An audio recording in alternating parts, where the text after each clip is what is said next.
नमस्कार, मैं जितेंद्र चतुर्वेदी। बातचीत का सिलसिला शुरू करूं उससे पहले आपसे एक अपील है, वो ये कि मतांतर का आर्थिक सहयोग करिए। डिटेल जो है वो डिस्क्रिप्शन में दिया हुआ है, वहां जाइए और ज़्यादा से ज़्यादा अंशदान करिए ताकि निर्बाध रूप से हम लोग कामकाज कर सकें। अब आते हैं उस विषय पर जो इस समय सबसे ज़्यादा सुर्खियां बटोर रहा है, और वो है यूजीसी रेगुलेशन। इसने पूरा गेम बदल दिया है और आलम यह है कि सरकार की सांस अटक गई है। अब यह सवाल उठ सकता है कि कहाँ अटक गई। देखिए, वो लोग सुप्रीम कोर्ट में कुछ बोल ही नहीं रहे हैं, यूजीसी पर कोई बात आगे बढ़ ही नहीं रही है। ये आप कहें कि फौरी तौर पर दिखाई दे रहा है, लेकिन अंदर खाने जो कहानी चल रही है हम लोग उस पर बात करते हैं और साथ ही साथ इसे समझने की कोशिश करते हैं कि आखिर में यूजीसी रेगुलेशन ने किस तरीके से बीजेपी को और नरेंद्र मोदी की अगुवाई वाली सरकार को बैकफुट पर लाकर खड़ा कर दिया है। लेकिन पहले इसी पर बात कर लें कि मैं क्यों कह रहा हूं कि इनकी सांस अटकी हुई है। सबसे जो बड़ा संकेत और संदेश है वो ये कि सरकार को चाहिए ये था कि किसी तरीके से इसको निपटा दिया जाए, यूजीसी रेगुलेशन वाले मसले को, और अपनी बात को सुप्रीम कोर्ट में रखा जाए। लेकिन देखिए, दोनों ही चीजों से सरकार बचती हुई नजर आ रही है। अब कोई किसी चीज से कब बच रहा होता है? जब उसे उस रेगुलेशन की वजह से नुकसान होने की संभावना रहती है। स्टे जरूर लगा हुआ है, लेकिन साथ ही साथ चुनाव भी है। और जो जानकारी अपने को मिली, आप में से कई दर्शकों ने फीडबैक दिया, बाकी और जो इधर उधर से बातें पता चली, उसमें पहले तो मैं भी ये मानकर चल रहा था कि यूजीसी का असर इन 5 राज्यों के चुनावों पर नहीं होने वाला है, लेकिन पश्चिम बंगाल का जो भद्रलोक है वो इससे प्रभावित होता है। अब आप देखिए, पश्चिम बंगाल में पूरा बीजेपी ने दमखम लगा रखा है। अब अगर भद्रलोक प्रभावित होता है यूजीसी रेगुलेशन से, भद्रलोक यानी वहां का सामान्य वर्ग, तब आप समझिए वैसे ही भद्रलोक बीजेपी के साथ नहीं रहता है। तो अगर इसके कारण उसके भीतर कुछ नाराजगी घर कर गई तो क्या करेगी बीजेपी? तो इसलिए इनको लगा कि इस पर ज्यादा कुछ न चला जाए, जो जैसा है वैसे ही आगे बढ़ने दिया जाए। अच्छा, जवाब अगर आ जाता तो उससे एक स्टैंड क्लियर हो जाता।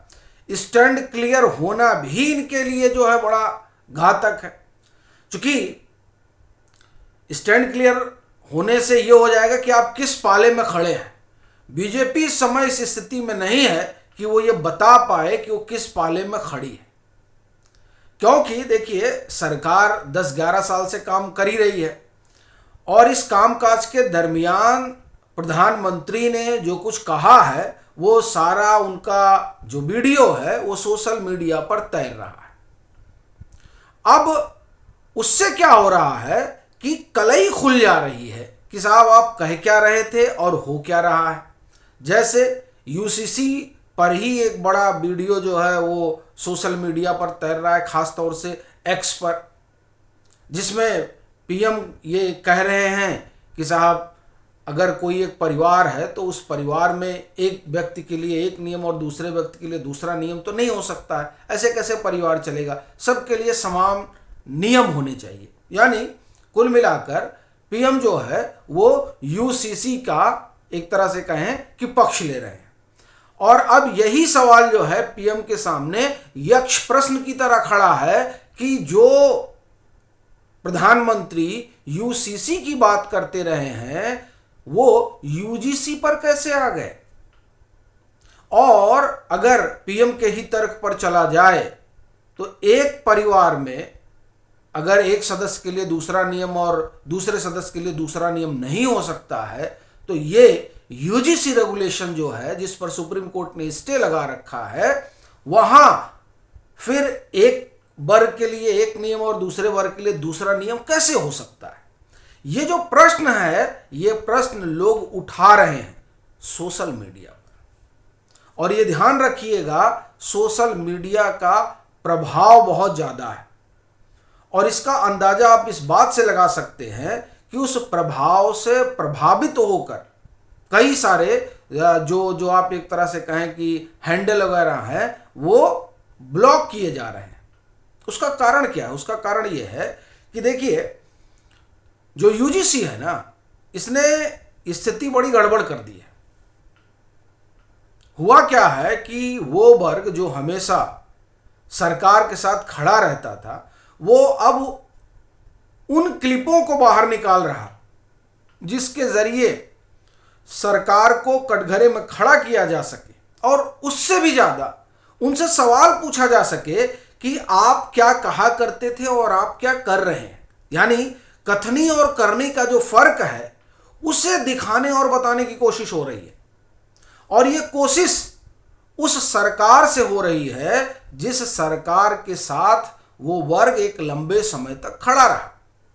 उसमें युवा भी हैं, और खास तौर से अगर आप कहें तो यूजीसी रेगुलेशन के कारण अगर कोई आंदोलित है तो वो युवा सबसे ज्यादा है।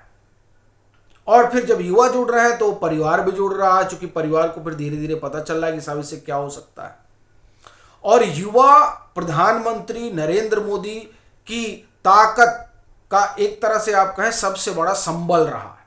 आप देखिए, जितने 2014 से चुनाव हुए हैं, उन चुनावों में प्रधानमंत्री नरेंद्र मोदी की ऊर्जा और बीजेपी के उत्थान के पीछे अगर कोई सबसे बड़ी शक्ति रही है तो वो युवा शक्ति है। वो खड़ा रहता है पीएम के साथ, और उसका कारण है, देखिए, पीएम में उसे संभावनाएं दिखती हैं, लेकिन यूजीसी रेगुलेशन ने उन्हें आहत किया है। और यही कारण है कि सबसे भारी अभियान अगर कहीं से चल रहा है यूजीसी को लेकर तो वो युवा शक्ति है।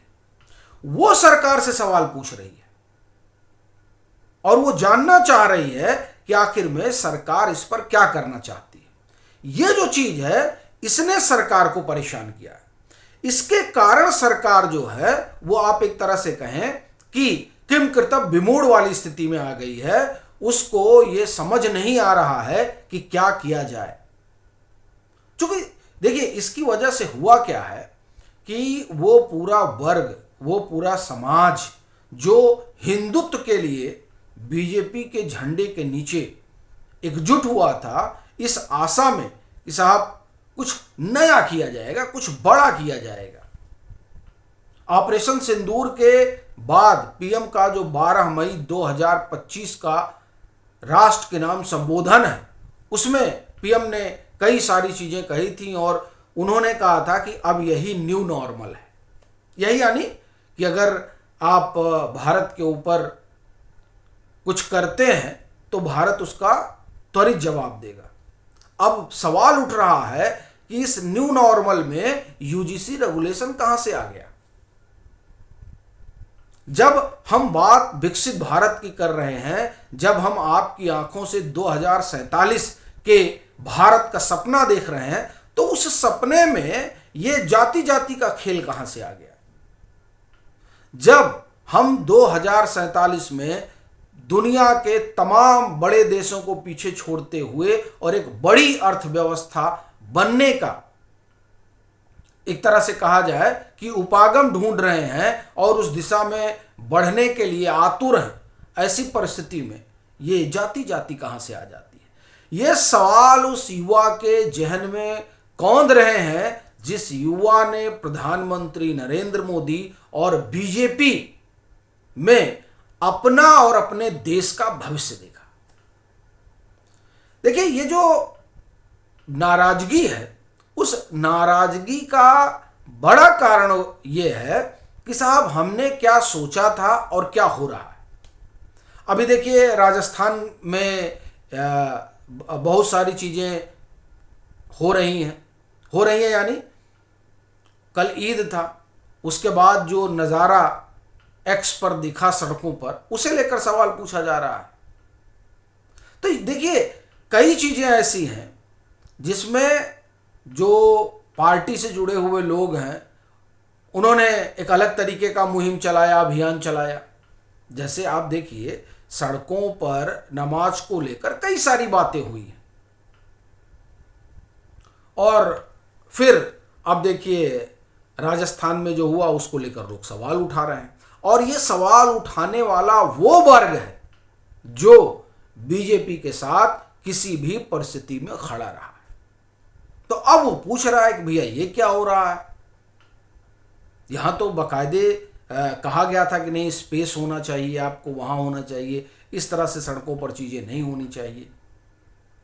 अपना कहना यह है कि ये जो आप तमाम सवाल उठता देख रहे हैं, उस सवाल के उठने के पीछे की वजह यूजीसी रेगुलेशन के कारण उपजी नाराजगी है। नहीं तो यही वर्ग है, वो कई सारी चीजें जो है वो नहीं बोलता था, उस पर नहीं लिखता था, लेकिन अब वो रिएक्ट कर रहा है और उस रिएक्शन का कारण सिर्फ रेगुलेशन है। बाकी आप लोगों की क्या राय है, जरूर साझा करिएगा।